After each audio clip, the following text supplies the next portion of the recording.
Ladies and gentlemen, may I introduce my 52 assistants. Notice the contrasts of style and character. They range from ingratiating simplicity to regal splendor.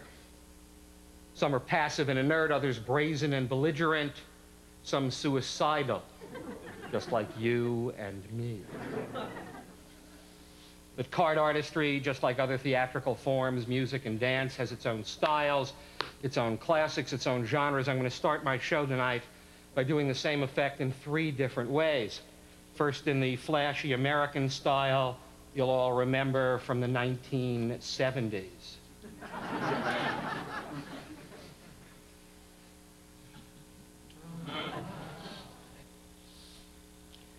Well on my way to the luckiest night of my life. Now, the same effect as you might have seen it performed by a European.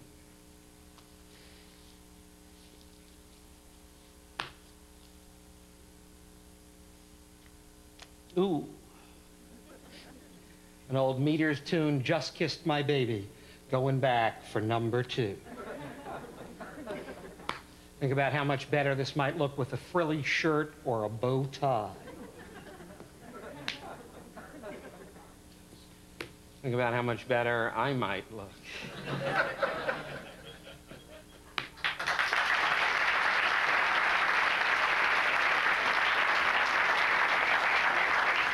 Now the same effect as you might have seen it performed in a drawing room, very much like this one at the turn of the century. Ladies and gentlemen, I shall endeavor to illustrate and show how futile are the attempts of plebeians to enter that select circle of society known as the beau monde, and indeed to show how such entree is prevented by the polite yet frigid exclusiveness of its gentler members. Let us assume it is the occasion of a public reception.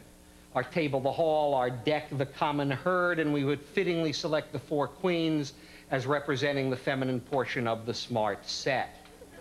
Now, as would naturally be the case, I shall besiege these high-strung patrician ladies with attentions from the lower orders, which these next 12 cards shall represent. I shall start by placing 1, 2, 3 commoners on Her Majesty, the Queen of Hearts.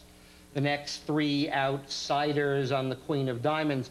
And though the mention or notice of all these suitors is equally abhorrent to the Grand Dames, I shall treat them alike by placing on the Queen of Spades 1, 2, 3 more rank outsiders.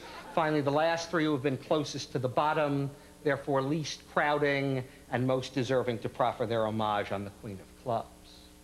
Ladies and gentlemen, as you have seen, I have brutally taken advantage of these tenderly nurtured and unsophisticated young creatures by placing them in positions which must be extremely galling to their aristocratic sensibilities. Can they endure? Can they endure? Yes. Yes. Indeed they can.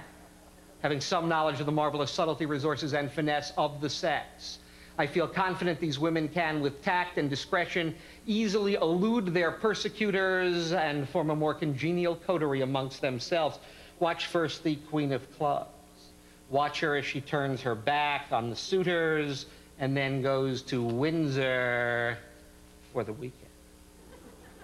Next, the Queen of Spades, slightly more daring than the others, tantalizes the men, Gucci, Gucci, goo. Amidst their consternation, makes good her escape. The Queen of Diamonds knows the aphorism, it's easiest to disappear in a crowd.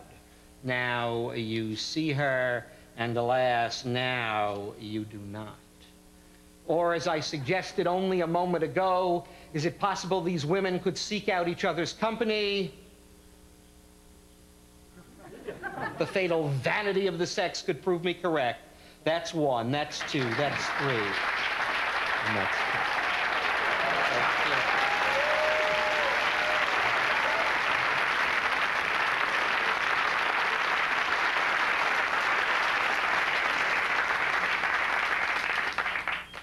Booze and the blow-ins cop the lot.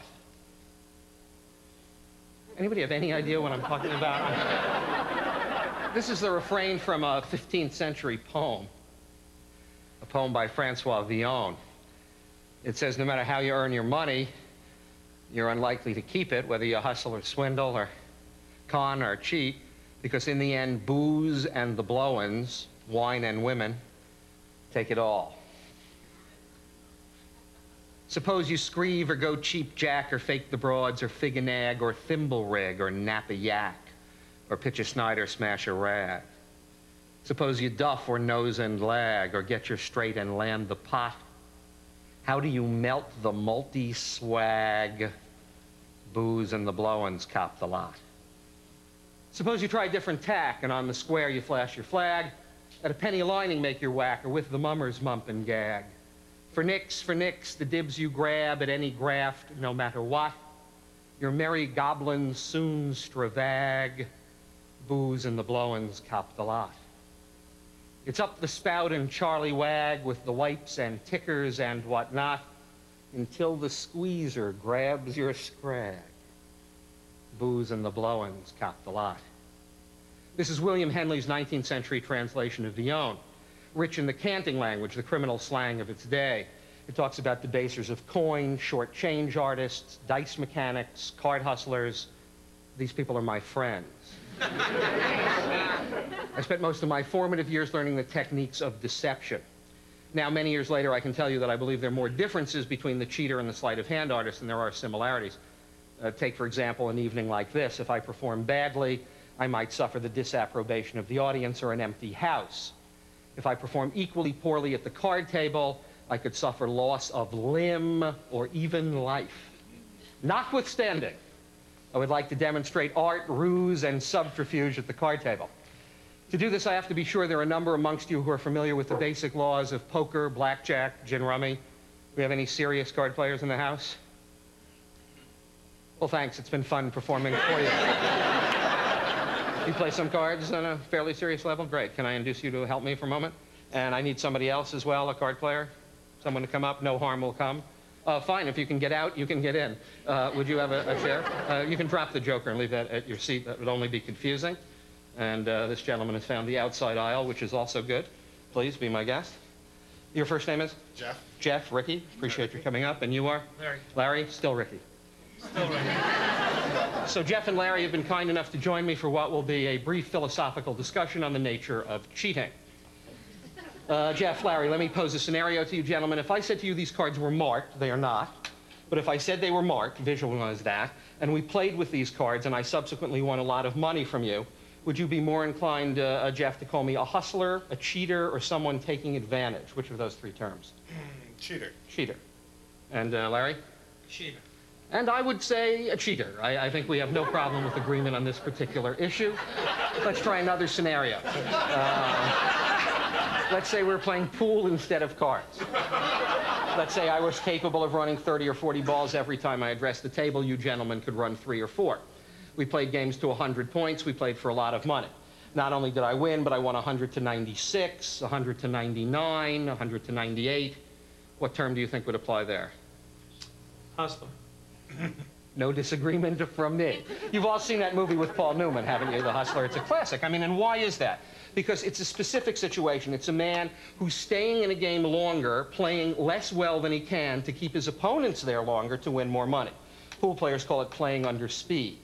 Well, is that ever applicable at the card table? Well, perhaps. What if we were playing poker, and at the end of an evening, I owed each of you gentlemen $80, and we decided we'd cut high card, double or nothing, winner take all. And you cut a queen, and I cut an ace. And you cut a 9, and I cut an ace. And you cut a 10, and I cut an ace. Well, I have a sense this wouldn't last for very long, which is kind of the point. So what if we were in a situation where I was trying to subtly beat you rather than to beat you badly? In this case, Jeff, what I want you to do is reach into the deck anywhere at all. Just pick up a group of cards like that. Could be high, low, in the center, and we'll see what's on the bottom of your hand there. You mind turning it over? That's a king. Show that to the audience. Unfortunately, that doesn't allow much room for subtlety. It's possible to beat you, but the only way I could by cutting an ace, I can, but let's move on. So the idea here is really to do something that's slightly different. So, Jeff, what I want you to do is, Larry, what I want you to do is just pick up a group of cards anywhere at all, yourself, and let's see what you've cut to. Take a look. What is that? A 2, which is indeed why you've been invited here this evening. Well, not necessarily. I mean, I could cut a 2 as well. But here's the idea. If I wanted to keep you around, I might want to tempt the fates by just beating you. What do I mean? What if I could cut a 3 to just eke out a victory over your 2? I can. And that's sort of the point that I was talking about. Now, I have to confess, if we were playing for $80, I might want to cut a 3 to beat a 2. If we were playing for thousands, I might want to try to get an ace. So you gentlemen are really the eyes of the audience. I want you to watch me very closely as I do what should be good, solid riffle shuffles, something that you would be happy to see within the course of your own game. I'm going to give them one more and then do what gamblers call a dead cut, which is literally trying to let my hands reach the deck and cut an ace. This is an acquired skill. And once again, please notice that there are no breaks or protrusions in the deck. There are no dog ears. I'm going to take the deck. I'm going to divide it very cleanly in half. I really am going to solidly shuffle the cards. And once again, I'm going to try to do what's called dead cutting an ace, to reach down into this part of the deck and cut out another ace. And by the way, notice if I cut even one card too few or one card too many, I would have not cut an ace. By the way, this is also something I practice left-handed. That's in case someone breaks my right thumb. So let me try to cut the ace of spades for you. Left-handed, oh, lucky me. Now, those of you who follow the game would understand that each time I cut an ace, it's so much harder for me to cut the next one. This has something to do with the law of probability. So anyway, that's the concept. And once again, gentlemen, I'm going to ask you to watch me narrowly as I shuffle the cards.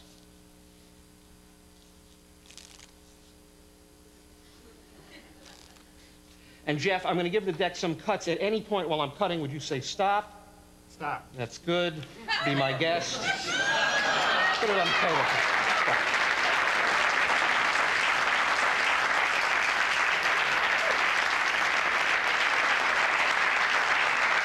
You gentlemen have been doing very well. Can I induce you to stay for the postgraduate lecture here? Thanks. Tonight I've chosen 3 topics for discussion. First, card control, what happens when cards are shuffled and cut. Then I'm going to talk a little about false dealing. You've heard the term dealing from the bottom of the deck, probably. I'm going to discuss that. Then maybe end up with a demonstration of card stacking. But first, can cards be controlled? Well, yes. So I'm going to demonstrate how this actually might look. This is very strange. This is really a gambler's exercise. It's something that's distinctly non-theatrical in tone, but I hope you'd find it intriguing. So what I'm going to do, and again, these gentlemen are close by, they can see that I'm putting aces in the center of groups of cards at random, and then they are, at least for this second, out of my control. And what does that mean? It means it's an exercise in isolation, so there are many cards in between each ace, and yet when I push them into the deck, I don't leave them protruding by a 1/16 of an inch or a 32nd of an inch. At least for the moment, the aces are out of my control. I mean, they're squared and they're in the center. They're not sticking out. How do I get them back in my control? Well, I'm going to be honest with you. I get them in my control by shuffling. How do I shuffle the cards? Well, this is a complex issue. If I were a cheat, I would want to shuffle the cards in a way so I did not seem more clever or less clever than anyone else in the game. Let's say we were playing gin in Miami Beach and people shuffled in the old-fashioned way like this, then that's the way I would want to shuffle cards. If we were in a rather elegant New York bridge parlor, you might see someone shuffle the cards in this way and then do a little bridge afterwards. That's what that's called, a little flourish, but it's a simple riffle shuffle. If you're in Las Vegas, you wouldn't be allowed to shuffle cards like that. A pit boss would actually say to you, you must shuffle cards with them flat on the surface of the table. Why? They're afraid that if you put the cards in your hand, I could glimpse them or you could glimpse them. So this way, it's much more procedurally cautious for them. You would actually shuffle the cards like that. Then I'm sure you've all been to private games where people turn half the cards over and talk about, you know, Anaconda, pass the garbage, Alaskan poker. And in this case, they're literally shuffling face-up cards into face-down cards like this, leaving a distinct mess of cards from various positions. Well, what does a cheat do? Well, I can't speak for everyone, but I can tell you I've done this long enough that I can make 3 statements of absolute fact about the condition of the cards at this very moment. The first statement is, even though the aces were widely separated after all that shuffling, they are now together, one next to the other. The second statement is they're in the dead center of the deck. The third statement is, to make it easier for you to see them, I've straightened out every other card, so only the 4 aces are face up in the center.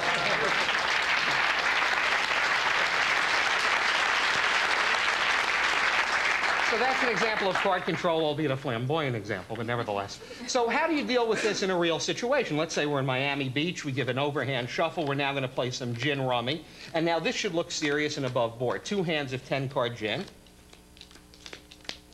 Turn over a knock card. Do you play a little gin? Good. What I've tried to do is deal my opponent a solid gin hand, but more than 30 unmatched points. So take a look with me and see if we've been successful.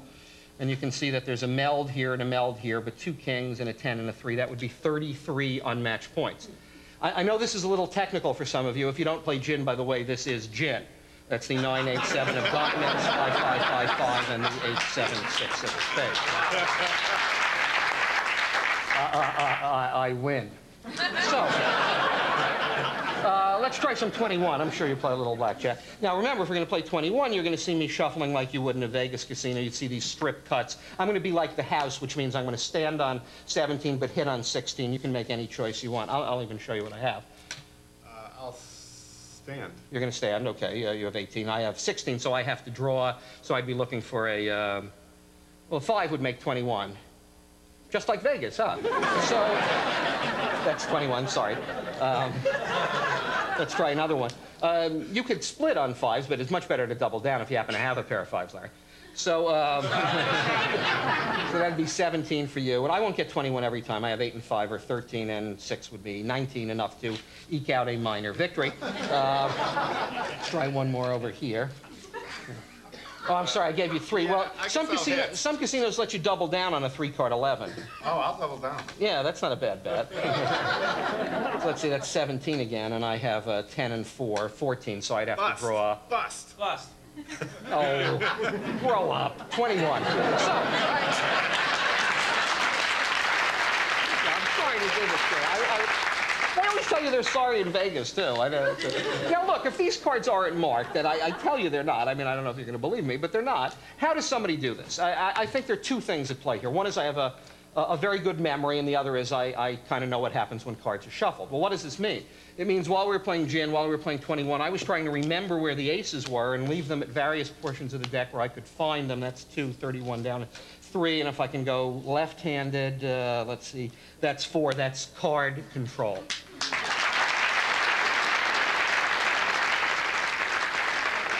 We'll move on to the second phase here. I did tell you that I talk a little about false dealing. You've heard the term bottom dealing. Second dealing, is that something you've heard of? Yeah, you too as well, Larry? You guys have been around the block. Here's the way this works. If I had the ace of spades on top of the deck and we were playing in a game, I'd want to deal that card to Larry unless I didn't, which means that I wouldn't deal him the top card. I'd make it look like I was dealing him the top card, but I would be keeping it on the top. That's why it's called second dealing. It's an odd concept. It looks like the top card is coming off the deck, but in fact it isn't. So this is something that one could do, and this requires practice. Now, bottom dealing, some people say, is even a little more difficult. In this case, you'd place 4 aces on the bottom of the deck. And again, I want you to see that this is not an optical illusion. The aces really are on the bottom. What I'm going to be doing here, this works with 5 or 6 hands in the game, but in this case, I'm going to deal my opponents a card and myself a card. His cards come off the top. My cards come off the bottom. This is cheating.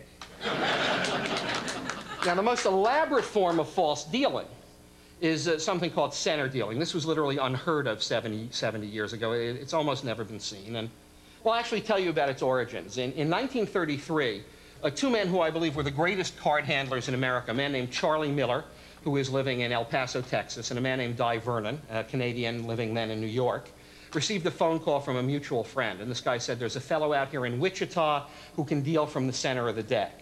These 2 men hung up the phones, packed their bags, and left for Wichita. Well, what made 2 grown men travel so fast and so far?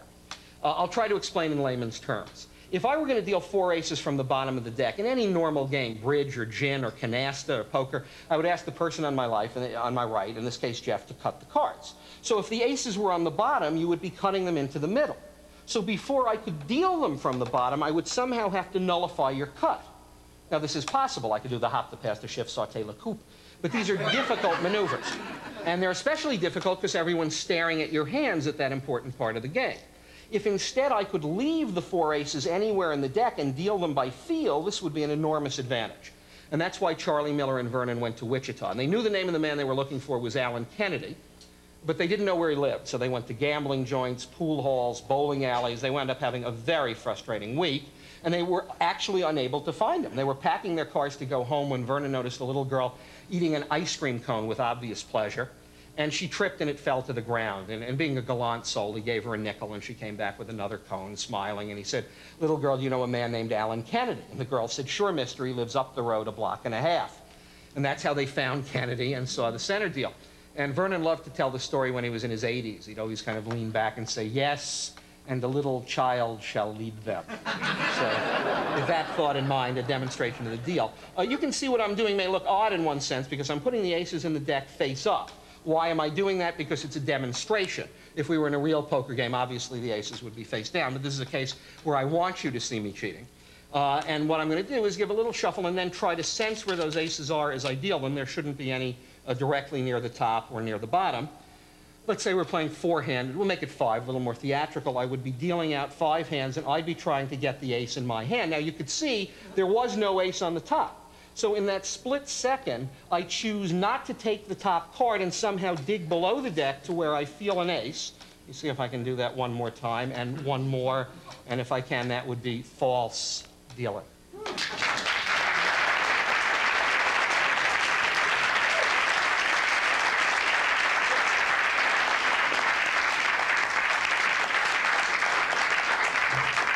Well, as you George Bernard Shaw fans know, he said, "Every profession is a conspiracy against the laity." Jeff, I want to thank you very much for helping. Larry, a nice hand for these fellows. Thanks so much.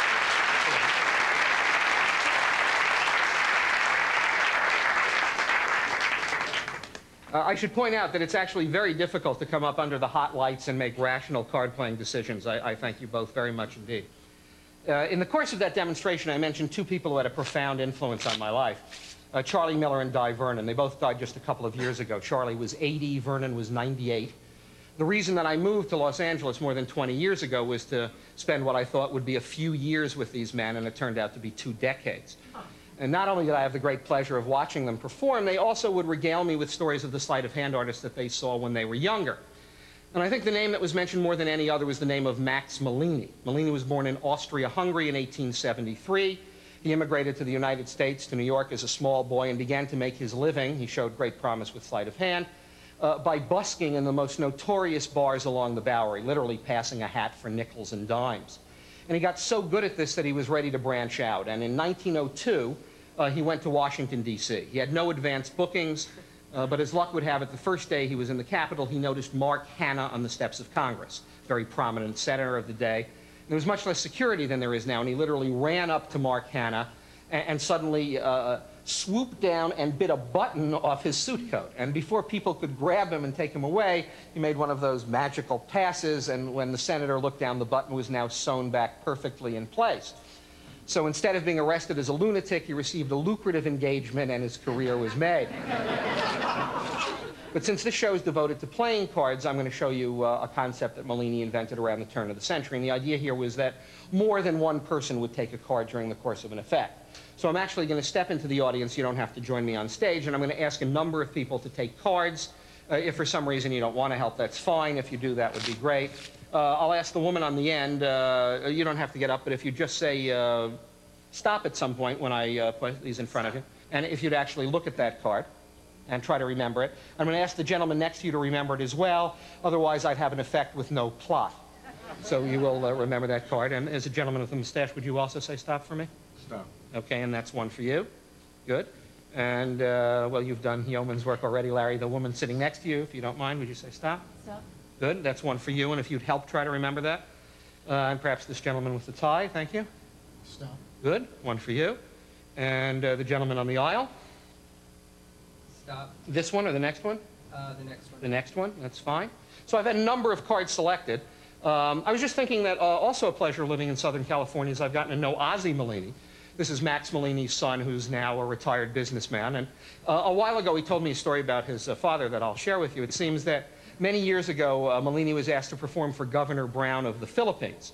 And Governor Brown, knowing that Mellini was Jewish, decided to play a joke on him. And at a very important dinner, he served him an enormous roast pig with an apple in its mouth. And Mellini looked at this pig uncomfortably for some time and then took out his table napkin and covered it. He paused for the requisite dramatic moment, whisked the napkin aside, the pig had completely vanished, and a cooked chicken was in its place.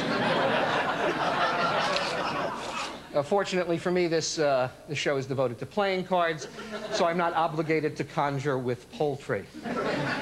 Which means that I have to ask you to take a card. That's all I do in life. So would you be so kind as to just say stop at some point? Stop. Okay. And if you'd remember that, and the gentleman behind you would help, would you remember that card as well? And if I can ask this gentleman to also say stop for me? Stop. Okay. That's one for you. And the gentleman next to you, if I can get you to say stop. Stop. Good. Please remember that one, and you as well. Yes? Stop. Good. I think that's enough. Well, I shouldn't prejudice rows further back than the first. I see a gentleman with a tie in the second row. Can I also get you to say stop? Stop. Okay. And one for you. A firm stoppage, I might add. So I've had, I don't know, 11. One, and yet 3. Return. Bosco had only one contemporary rival, the slightly older Frenchman named Conus, who in 1795 announced that he would make his wife, who was 5'7", appear under one of the cups. Practice though I have been unable even to get married. Wouldn't even touch these with his hand. Actually, he said the only reason a magician used 3 was to confuse you. So he took one ball and placed that aside in his pocket. He took the second ball and also placed that away. It still left one ball over here, but it didn't explain how this ball came back. Conus explained it. He said the magician did a feint. He only pretended to take the ball. Actually, what he did was to pretend, put his hand back, and then insinuate the ball under the cup. Conus said, I do no such thing. When I place the ball in my pocket, it really stays there. How could it come back, and indeed where? Perhaps back to the 16th century. But many of you may prefer the game the way it was played in the Orient, with 2 balls and 2 balls. Or you might prefer the European version with 3 cups and 3 balls. And if you have been paying attention, you know there would be 1 ball under the center cup, but now there are 3. And that's the way the game was played for another 120 years, until it was revolutionized once again by Max Malini, the man I spoke of earlier. Malini would take 3 glasses and wrap them in newspaper. He would take a cork from a wine bottle and cut it into 3 sections. He would take the 3 sections of cork and place them in his pocket. Then, fashioning an impromptu wand out of a celery stalk or an asparagus spear, he would tap the glasses and say, Spiritai mihi in finale obedite, or anything else that came to mind. And that's the mystery of the cups.